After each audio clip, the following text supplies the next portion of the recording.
La historia de América precolombina de México se conoce básicamente por el trabajo de los arqueólogos, pues no se dispone de fuentes escritas que permitan con detalle ver el desarrollo de los pueblos que habitaron el territorio de lo que hoy conocemos como México. Durante el periodo que va desde la llegada de los seres humanos a estas tierras hasta la conquista española del siglo XVI. Es excepcional el caso de los mayas del periodo clásico y los mixtecas y mexicas del periodo posclásico, pues se cuenta con documentos sobre estas culturas, aunque solo hasta fechas muy recientes se ha podido descifrar su contenido. Aunque existen muchas hipótesis sobre el origen del hombre americano, se considera la más probable aquella que explica la llegada de los antiguos pobladores por efecto de las glaciaciones. El nivel del mar bajó considerablemente y lo que es hoy el estrecho de Bering formó un puente terrestre que unía Asia con América. Por ahí atravesaron algunos grupos de cazadores nómadas que vivían en Siberia, quienes llegaron a Alaska y poco a poco fueron bajando a lo largo de América hasta llegar a la Patagonia en el año 9000 a.C. Se cree que hace unos 30.000 años los habitantes del noroeste de Siberia cruzaron hacia Alaska, donde se establecieron algún tiempo para después iniciar su migración hacia el sur del continente.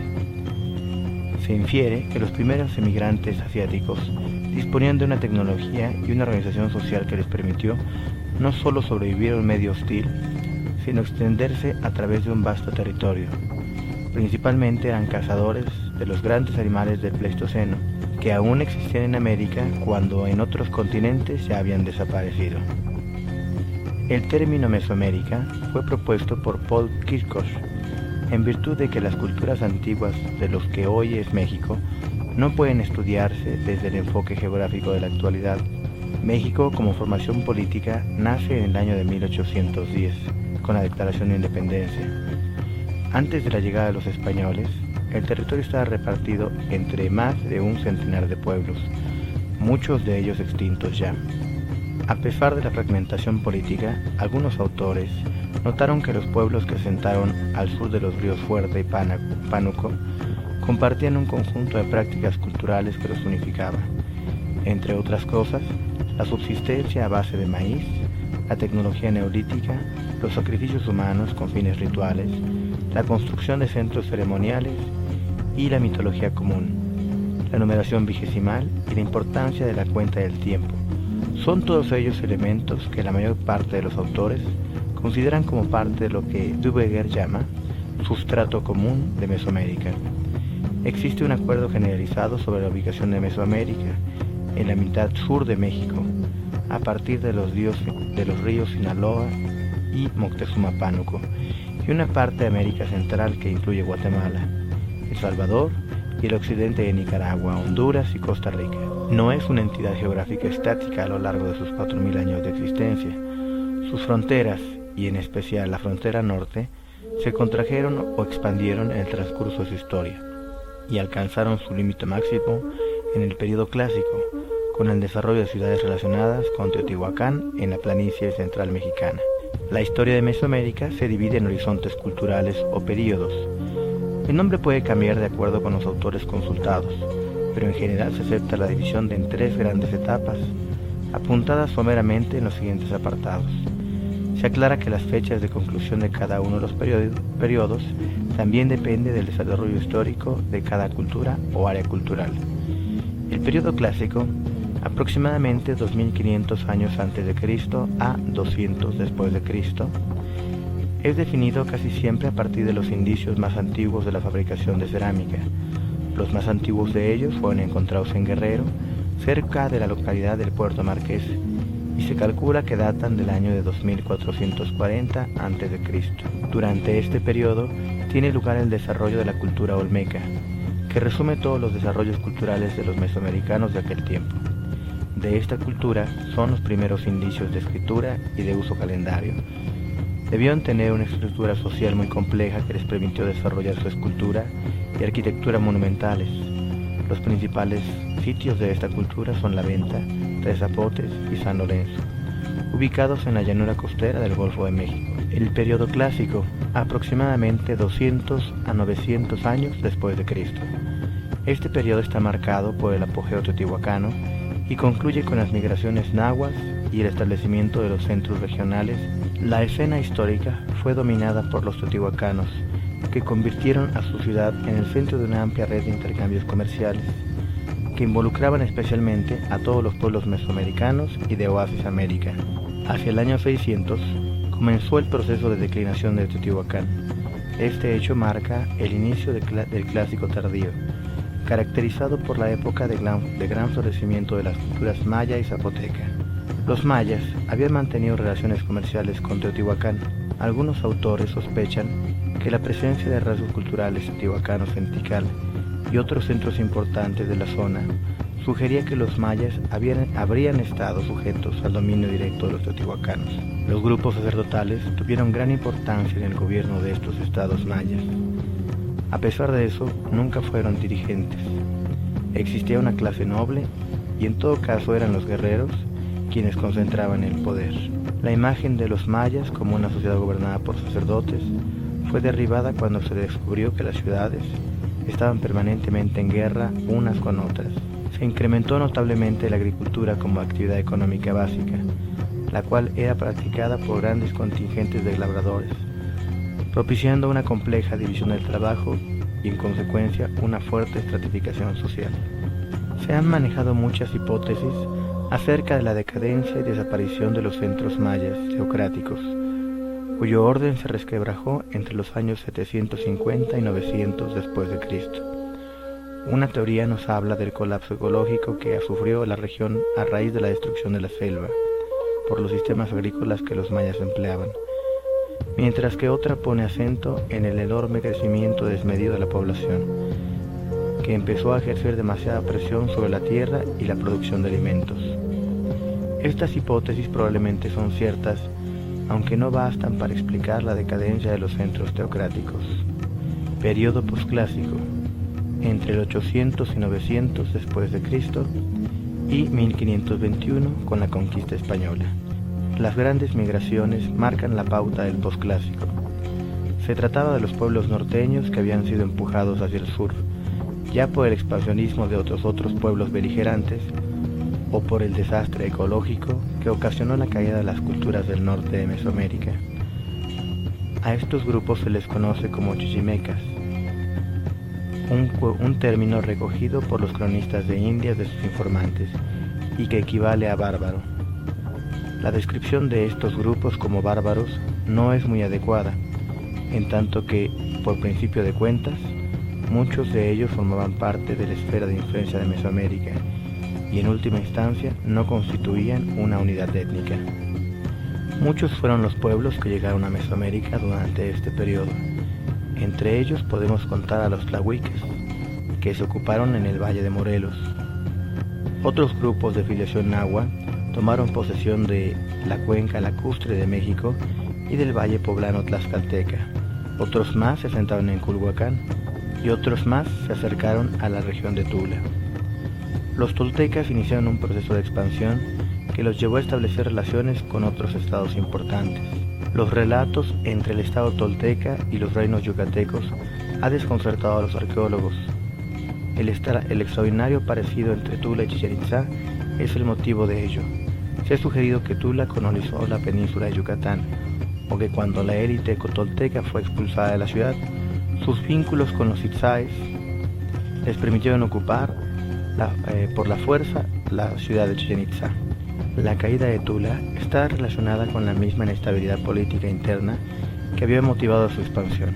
Durante el periodo comprendido entre la caída tolteca, hacia el año 1100 de nuestra era, y la derrota de Azcapotzalco por Tenochtitlán en 1430, hubo un vacío del poder aprovechadas por ciudades de menor envergadura, que cobraron un fuerte y breve florecimiento. Entre ellas se encuentra Cholula. A la llegada de los mexicas a la cuenca lacustre, la escena era dominada por los tepanecas de Azcapotzalco, pues Culhuacán había entrado en decadencia.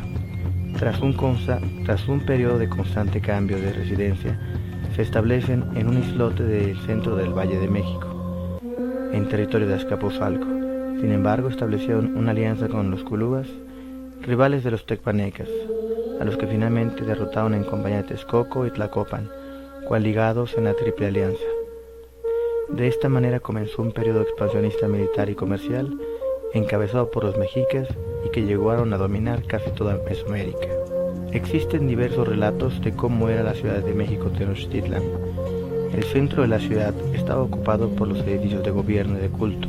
El templo mayor era imponente y en su gran rectángulo albergaba más de 70 edificios.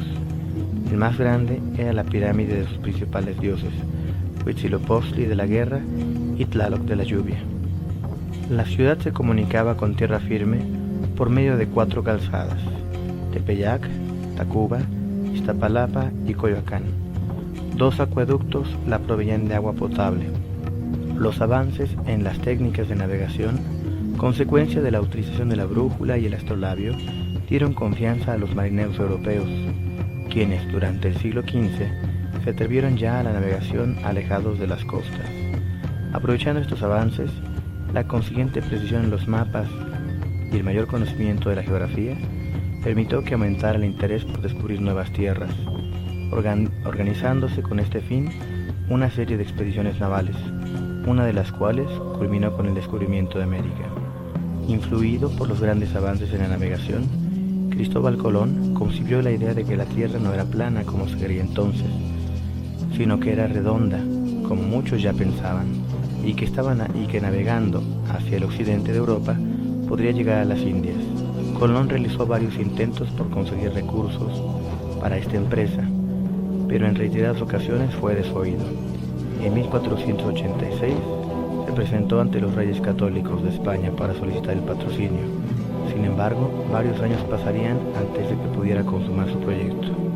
Para llevar a cabo el descubrimiento de lo que se creía sería una nueva ruta comercial a las Indias, Colón contó con la colaboración y los conocimientos de los hermanos Pinzón, los cuales asesoraron al almirante a lo largo de todo el viaje que se inició el 3 de agosto de 1492 y que llegaron a tierras americanas el 12 de octubre del mismo año. La conquista de México Tenochtitlan por parte de los españoles, ocurrida en 1521, suele ser tomada como la conclusión de la época precolombina de México.